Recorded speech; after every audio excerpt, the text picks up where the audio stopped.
Monsieur Benantoy Moussa, bonjour. Bonjour. Avec vos équipes de terrain, vous êtes aujourd'hui à Nkangani pour une opération de reboisement. Est-ce que vous pouvez nous parler un peu des objectifs de cette opération? Alors, donc, c'est une mission qui est organisée par le Parc national de Moéli en collaboration avec la communauté de Nkangani et le Scout Moéli.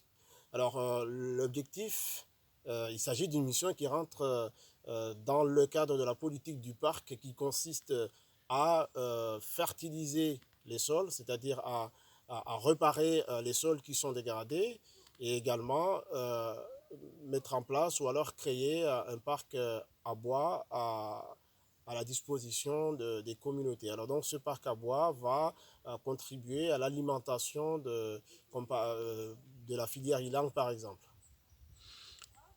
Vous venez de parler des partenaires qui ont participé ou collaboré avec vous, notamment le Scout Moéli.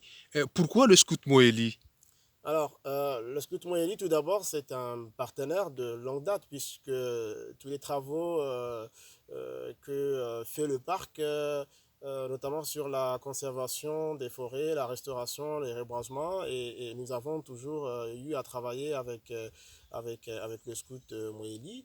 Et puis aussi, le Scout Moyeli a déjà bénéficié d'un renforcement de capacité de la part du Parc national de Moyeli sur des actions de conservation, de protection de la biodiversité. Et également, aujourd'hui, c'est un jour spécial puisqu'aujourd'hui, c'est la journée africaine du scoutisme. Donc, on a bien voulu les inviter à prendre part pour célébrer cette journée africaine de scoutisme dont le thème c'est la résilience des communautés face au changement climatique. Et cette action rentre bien dans le cadre de la résilience des communautés face au changement climatique.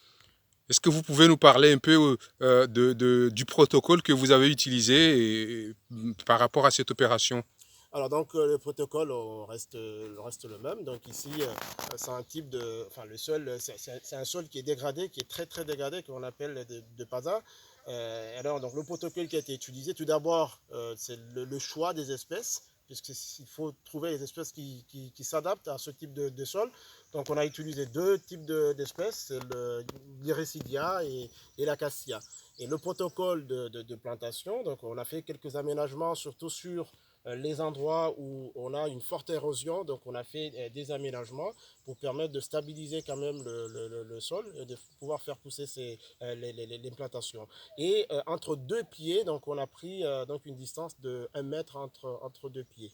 Donc, mais en fonction justement du relief, puisqu'il y a des endroits qui sont fortement dégradés, où il y a des fossés qui sont très avancés, donc on est obligé de respecter les contraintes du milieu, mais sinon globalement, le protocole c'est 1 mètre entre deux pieds. Ben écoutez, Monsieur Benantoy, merci beaucoup. Je vous en prie.